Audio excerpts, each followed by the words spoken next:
어제 봤던 본문인데요. 6장 1절부터 9절입니다. 요한복음 6장 1절부터 9절까지 우리 한 목소리로 읽도록 하겠습니다. 그 후에 예수께서 디베레의 갈릴리 바다 건너편으로 가시매 큰 무리가 따르니 이는 병자들에게 행하시는 표적을 보았음이로라. 예수께서 산에 오르사 제자들과 함께 거기 앉으시니 마침 유대인의 명절인 유월절이 가까운지라. 예수께서 눈을 들어 큰 무리가 자기에게로 오는 것을 보시고 빌립에게 이르시되 우리가 어디서 떡을 사서 이 사람들을 먹이겠느냐 하시니 이렇게 말씀하시면 친히 어떻게 하실지를 아시고 빌립을 시험하고자 하심이라. 빌립이 대답하되 각 사람으로 조금씩 받게 할지라도 200데나리온의 떡이 부족하리이다. 제자 중 하나 곧 시몬 베드로의 형제 안드레가 예수께 여짜오되 여긴 한 아이가 있어 보리떡 5개와 물고기 2마리를 가지고 있나이다. 그러나 그것이 이 많은 사람에게 얼마나 되겠사옵나이까. 아멘. 우리가 새벽에 계속 오병이의 기적에 대해서 묵상을 하고 거기에 대해서 교훈을 받고 있습니다. 어제 말씀은 우리가 물질에 대한 부분을 하나님이 맡기신 청지기의 사명으로 잘 관리하고 정직하게 잘 사용하면 하나님이 더 맡겨주시는 이 은혜가 있다라고 하는 것이고요. 자, 오늘 말씀 주제로 한번 좀 들어가 봅시다. 마태복음 6장 11절에 보면 31절에 보면은 너희가 무엇을 먹을까 무엇을 입을까 염려하지 말라. 이는 다 이방 사람들이 구하는 것이라. 아버지께서 아시고 우리의 먹을 것 입을 것을 쓸 것을 다 준비해 주신다. 이런 말씀이 이렇게 나오거든요. 자, 좋아요. 성경에 나오는 말씀이니까 우리가 믿어요. 저도 그렇게 믿고 있습니다. 자, 그런데 우리의 삶의 현실을 이렇게 펼쳐놓고 보면은 여러분 정말로 먹을 것, 입을 것, 쓸 것 때문에 걱정 하나도 안 하고 그래 하나님이 다 먹여주시고 다 쓰게 해주신다라고 생각하면서 염려, 걱정 끝. 그 다음에 나는 해피, 나는 감사. 그러면서 나가는 사람들이 과연 몇 명이나 있을까라고 하는 이 문제가 우리에게 있거든요. 사실 여기에 우리의 기도 제목이라든지 우리의 마음이 대부분이 여기가 있어요. 오늘 쓸 것, 또 쓸 용처를 보면은 한 달, 1년, 이게 뭐 물질이 턱없이 부족할 때가 많이 있단 말입니다. 그래서 우리가 살아가는 현실 속에 일어나는 이런 문제들이 우리의 기도 제목이 대부분이 여기에 머물러 있는 건 이건 뭐 나쁜 것도 아니고요. 이건 인정을 해야지만이 되는 거예요. 자, 그러면은 너희가 무엇을 먹을까 무엇을 입을까 왜 걱정하지 말라고 했느냐. 아버지가 다 알아서 해주신다. 왜 그랬느냐. 그럼 이 말씀의 의도가 무엇이냐 이걸 우리가 좀 알아야지만이 될 것 아니겠어요? 자, 이렇게 한번 생각해 봅시다. 내가 먹을 것 걱정하고 쓸 것 걱정한다. 뭐 저도 대학교 다닐 때 신학생 때입니다. 뭐 먹을 것 때문에 정말 뭐 매일 걱정이었어요. 점심 사 먹을 돈이 없어서 정 많은 시간을 제가 굶기도 하고 뭐 그랬던 적이 있습니다. 한 달 사례를 그때 당시에 10만 원 미만을 받았어요. 그 교육전사 때. 그러면은 책을 사야 되고 11조 떼고 책 사야 되고 그리고 학교 갈 차비 이렇게 좀 남겨놓으면은 식권을 살 만한 돈이 그때는 별로 없었습니다. 이런 문제가 있어요. 그리고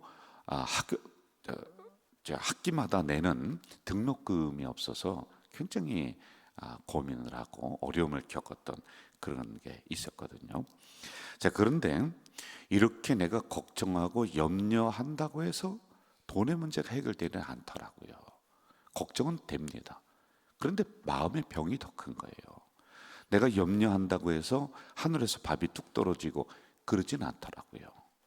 자, 이 말씀의 주제와 본질이 뭐냐면은요, 만물의 주인이 하나님이시다라는 거 먼저 인정하라는 겁니다. 그리고 먹을 것, 입을 것, 쓸 거는 우리 기본적인 생활에 필요한 것들입니다. 그거보다 기도 제목을 우리의 목표를 거기에 두지 말고 그 다음에 두라는 거예요. 그러니까 먹을 것 때문에 기도한다. 기도할 수 있어요. 그런데 365일 이 기도가 벗어나지가 않는다는 거예요. 이거보다 더 큰 세계가 있다는 겁니다. 하나님의 더 거룩한 목적이 우리를 통해 있는 거지, 너는 삼시세끼 먹을 것 걱정하다가 죽을 인생이 아니다, 이거예요. 이게 쓸모없다는 게 아니라 그보다 더 큰 걸 걱정하고 더 큰 세계, 더 큰 비전, 더 큰 목표를 가지고 우리가 나아가야지, 너는 매일 돈 걱정하다가 끝날 인생이 아니야, 내가 더 크게 사용할 거야, 이걸 우리가 알아야 된다라고 하는 겁니다. 이런 질문을 가지고 한번 또 오늘 본문으로 들어가 봐요. 자, 오늘도 이제 돈의 문제인데 제자들의 부정적인 면이 있고 긍정적인 면이 있습니다. 200데나리온의 그 돈이 필요해요. 왜? 사람들이 이렇게 모여 있단 말입니다. 이들이 말씀을 듣느라고 먹을 걸 해결해 주지를 못했어요. 배가 고파요. 그러면은 이 사람들을 어디서 사서 먹게 하느냐, 이 문제거든요. 자, 그런데 이때 200데나리온의 돈이 필요하다. 오늘의 돈으로 환산했더니 1천만 원 한 끼 먹는데, 그것도 뭐 잘 먹는 게 아니라 기본적으로 해결하는데 200데나리온의 돈이 지금 필요합니다. 자, 그러면은 이 돈이 진짜 있느냐 없느냐, 요 문제 한번 우리가 보고요. 그러면 이거 가지고 왜 논쟁을 하고 있느냐, 요걸 우리가 한번 새벽에 묵상을 해야 되거든요. 여러분, 예수님은 가난했을 것이다, 무조건 가난, 그게 아니에요. 제가 얘기했잖아요. 구약에는 큰 부자이면서 하나님을 잘 섬기는 사람이 있어요.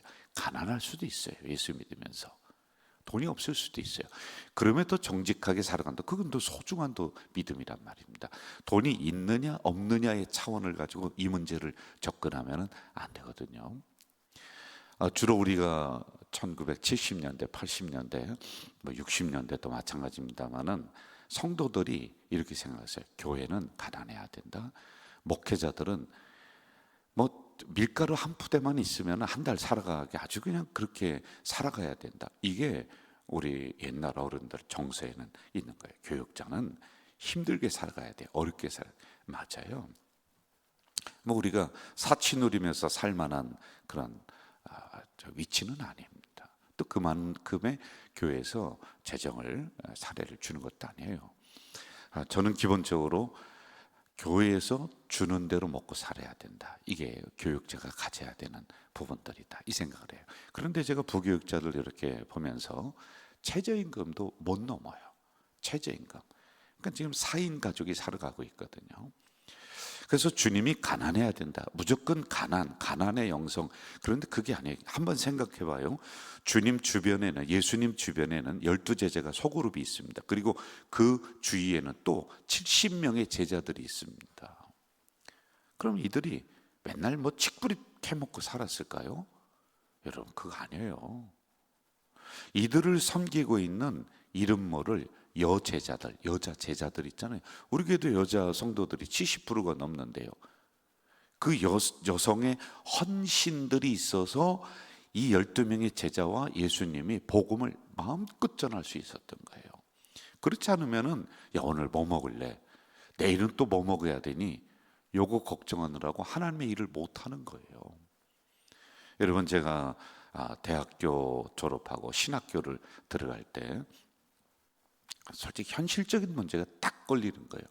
매일 먹어야 되는데, 그리고 내가 생활해야 되는데 이게 보장이 안 되는 거예요. 그러니 한겨울에도 여름 옷을 입고 다니고, 여름에도 한겨울에 양복을 입고 다니고, 뭐 이 와이셔츠가 하나뿐이 없어서 여기가 뭐 아무리 빨아도 지지 않고 정말 초라하게 살았어요. 근데 그때는 하나님의 일을 한다고 내가 딱 들어왔는데 이게 해결이 안 되는 거예요. 그래서 제가 참 미안합니다만은 안 되겠다, 결혼을 해야 되겠다. 결혼하면 적어도 먹을 거는 해결되지 않겠느냐, 이 생각이 들었어요. 그리고 결혼을 할 때도 전문직에 있는 여성과 결혼해야지 내가 굶어 죽지 않겠다. 그리고 하나님 일을 하겠다, 이 생각이 드는 거예요. 그래서 제가 찾은 게 오늘 이제 김선혜란 말입니다. 그때 간호사였고 학교에서 조교 선생님을 하니까 그런 게 먹을 게 해결이 되는 거예요. 그러니 그 다음에 제가 공부도 할 수 있고, 그 다음에 하나님의 일을 할 수도 있고, 이게 되는 거예요. 한번 생각해 보자고요. 아니, 그 12명의 장정들이 모여있고 그 주변에 70문도라고 제자들이 나오거든요. 그 장정들이 모여있는데 이게 해결이 안 되면은, 야, 오늘 저녁은 뭐 먹을까? 이거 맨날 이거 걱정하고 맨날 이거 벌어다가 하다가 끝나버리는 거예요. 뭐 언제 하나님 나라 전하고, 언제 무슨 복음을 전하고, 언제 전도를 하고, 이거는 생각도 못할 일들입니다. 아니, 솔직히 그렇지 않겠어요? 여러분, 상식적으로 생각해 보세요. 자, 그래서요, 이건 제 개인의 해석이 아닙니다. 이건 깊이 우리가 봐야 돼요. 그 주변에 헌신된 여자 성도들이 성경에 등장을 해요. 이름 없는 여자 성도들, 아주 부자인 여자 성도들. 이게 사도 바울도 마찬가지예요. 사도 바울도 비단 옷을 파는 그 여자, 그 루디아라고 하는 여자 성도가 있어서 하나님의 일을 마음껏 할 수 있도록 뒤에서 서브해 주는 거예요. 도와주는 거예요. 돈을 함부로 쓰라는 게 아니라 하나님 선교적 차원에서 구속적 사역을 위해 하나님이 이렇게 사용하도록 그 주변에 사람을 붙여놓은 거예요. 자, 이런 측면에서 이 본문을 한번 또 딱 보자고요. 제자들에게, 야, 이 사람들 먹여야 된다. 그랬더니 이 빌립이라고 하는 제자가, 아니 돈이 어디 있습니까? 아니 돈이 있은들 어디서 떡을 사 먹겠습니까? 안드레가 있다가 뭐 그 떡 5개 물고기 2마리 가져 기적이 일어났어요. 그런데 가만히 보세요. 가만히 보면은 이 제자들의 마음과 생각과 태도가 뭐냐면요, 돈이 있지만은 돈이 있은들 살 데가 없다는 거예요. 사 먹을 곳이 없다. 가게라든지 무슨 오늘처럼 슈퍼라든지 그게 있는 데가 아니에요, 여러분.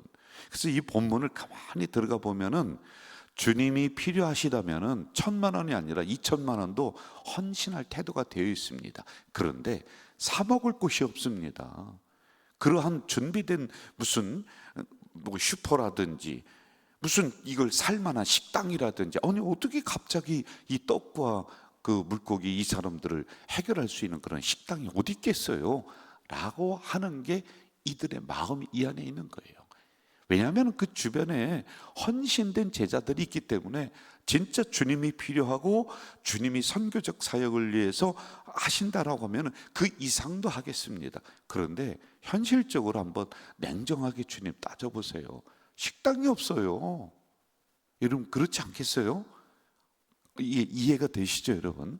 식당이 없어요. 이거예요. 자, 2가지로 정리해요. 돈이 있어도 떡을 사 먹을 것이 없다라고 하는 게 이 본문에서 우리가 그 속에, 말씀 속에 들어있는 걸 캐낼 수 있는 거예요. 그리고 2번째, 만약에 그 이상의 돈도 주님 선교적 사역, 하나님 나라를 위해서 진짜 필요하다면 우리가 준비되어 있습니다. 걱정하지 마세요 라고 하는 이러한 마음이 여기에 담겨 있는 거예요. 스승 되시는 예수님이 무슨 일이든지 한다 믿습니다. 그러면서 헌신할 태도가 되어 있는 사람들이 그 주변에 있었으니까 복음이 세계적으로 증거가 될 수 있었지. 무슨 소리예요? 반대하고 안 돼요? 뭐 그게 턱도 없는 소리예요? 맨날 먹을 것 걱정하면서 그러면은 복음이 오늘 여기까지 올 수도 없었어요. 그냥 그 자리에서 제가 볼 때 그 장정들 12명 70명이 모여서 맨날 뭐 먹느냐 싸우다가 끝났을 거예요. 오늘도 사실은 이런 사람들이 그리워지는 시대, 이러한 스승들이 그리워지는 시대를 우리가 살고 있습니다. 저나 우리 교회는 사실 물질이 흐르는 통로로 우리가 이 정신으로 살아가자, 저는 그 정신으로 있거든요. 우리 성도님들이 개척교회 또는 어려운 교회 도와주세요. 또는 제가 이렇게 볼 때는 스쳐서 지나갈 수 없는 현상들이 자꾸 귀에 들어오고 눈에 밟혀요. 그러면은 성도님들이 저를 통해서 물질이 흐르는 통로로 삼아요. 그거 여러분, 제가 독한만 먹고 스톱하고 들어오는 거 내가 내 인마에 포켓하고 주머니에 다 넣고 그럴 수도 있어요. 그런데 아니다. 하나님의 정신은 바로 이것이다. 이렇게 물질이 흐르는 통로, 스승 되시는 목사님이 무엇이든지 선교적 사역에서 하실 수 있다면 믿습니다라고 하면서 그렇게 헌신하는 우리 교회, 점점 그렇게 되어가거든요. 그러면요, 복음이 세계 만방으로 뻗어나가는 하나님의 놀라운 교회, 하나님이 눈여겨보시는 교회가 된다는 거예요. 여러분, 오늘의 문제가 뭐겠어요? 지도자들 다 자기들 주머니에 넣고 있잖아요. 솔직히요. 그러니 자기는 먹고 살아. 그러니 욕심이 있어. 그러니 교회는 또 죽어요. 그런데 우리 교회는 그러지 말자. 우리 교회는 이 주변에 있는 교회에 큰형님 되는 교회 정도 됩니다. 그 형님이라면 아우가 어려울 때 모든 걸 다 해결해 줄 수는 없지만은 적어도 빵 한 조각은 나눠줄 수 있는 교회. 지역을 향해서도 마찬가지예요. 그래서 여러분, 우리가 바자회를 했고 이번에 노인 초청잔치를 하고 하는 것들이 바로 그런 것들이에요. 이렇게 흐르는 통로로 만들자. 그럼 하나님이 어떤 교회를 사랑하시겠느냐는 거예요. 어떤 교회에 사람을 맡기겠느냐, 어떤 교회에 물질을 맡기겠느냐, 어떤 성도에게 물질을 맡기겠느냐, 이거예요. 우리는 성경의 정신을 가지고 이 일을 하고 있다라고 하는 것이죠. 다시 본문으로 한번 좀 가봐요. 이미 제자들과 예수님의 관계는 200데나리온 그 문제가 아니에요. 그냥 목숨을 서로 주고받을 수 있는 구속사를 위해서 하나님이 불러주신 귀한 제자들인데 그 관계가 아니에요. 정말 부차적인 것이고 신뢰적인 관계로 이미 되어 있고 그거보다 더한 것도 할 수 있는 헌신의 태도가 이들에게 되어 있는 거예요. 오늘 제가 여러분들에게 도전을 드리겠어요. 우리가 절약하며 살아야 돼요. 정직하게 살아야 돼요. 그런데 정말 여러분이 여기까지 오기에, 여러분이 이 정도까지 되기에 하나님이 아무 일도 안 하셨나요? 아닐걸요. 진짜 여러분들 힘만으로, 여러분 지식만으로 여기까지 오셨나요? 옛날에 태어날 때, 옛날에 결혼할 때 그렇게 물질 가지고 결혼하셨나요? 아닐걸요. 아무것도 없었을걸요. 그런데 지금 주께서 쓰시겠다, 주께서 사용하겠다는데 여러분, 헌신하는 사람 거의 없습니다. 몇몇 외에는 없습니다. 제가 요구하지도 않습니다. 눈으로 보고 귀로 듣고도 못 들은 척, 그리고 못 본 척 하는 게 우리들의 현실이에요. 한번 이제 시간 지나면서 보세요. 물질은 새나갑니다. 다 새나갑니다. 하나님이 나가는 구멍을 열어놓습니다. 다 새나가요. 그러나 하나님께서 여기까지 오게 하시고 나에게 맡겨주신 이 은혜, 이 물질이 있다. 그래서 허튼 데 사용하는 것이 아니라 내 입에만 털어놓지 않고 정말 하나님의 선교적인 일을 위해, 구속사를 위해 사용한다면 하나님이 나가는 구멍을 막아주세요. 이 은혜가 있는 거예요. 말씀을 정리할게요. 우리는 지금까지 오병이의 기적을 보면서 이러이러한 주제를 가지고 새벽에 묵상했어요. 물질의 주인은 하나님이시다. 그 물질을 우리에게 맡겨주셨다. 그래서 우리는 정직하게 절약하면서 사용해야 된다. 그럼 하나님이 더 맡겨주시는, 더 주시는 은혜가 분명하게 있다. 결국에는 하나님 나라를 위해서 우리의 헌신, 우리의 시간, 우리의 물질, 그랬을 때 하나님은 이 땅에 거부로 여러분들을 만들어주세요. 마음껏 턱하니 맡기셔서 하나님의 일을 넉넉하게 하고 여러분의 가정과 여러분의 가문이 번성하게 하는 씨앗이 그 물질이 될 줄로 믿습니다. 발 동동거리면서 사람들에게 손 벌리지 않고 꾸어주는 가정, 가문, 우리 교회 될 줄로 믿습니다. 사랑하시는 아버지 하나님, 이 새벽에 약한 저희들을 깨우시고 불러주셨습니다. 감사합니다. 오병이의 기적을 통해서 말씀을 허락해 주시오니 이 말씀을 가지고 자신 있게 살아가는, 그리고 거부로 하나님의 일을 넉넉히 하며 살아가는 우리 가문들이 다 되도록 도와주시고, 우리 가자 공동체는 이웃을, 그리고 이웃 교회를, 아니 한국 교회를 섬기며 나가는 그러한 큰 통이 큰 마음도 큰 교회가 되도록 인도해 주시옵소서. 예수님의 이름으로 기도하옵나이다. 아멘. 하늘에 계신 우리 아버지, 아버지의 이름을 거룩하게 하시며 아버지의 나라가 오게 하시며 아버지의 뜻이 하늘에서와 같이 땅에서도 이루어지게 하소서.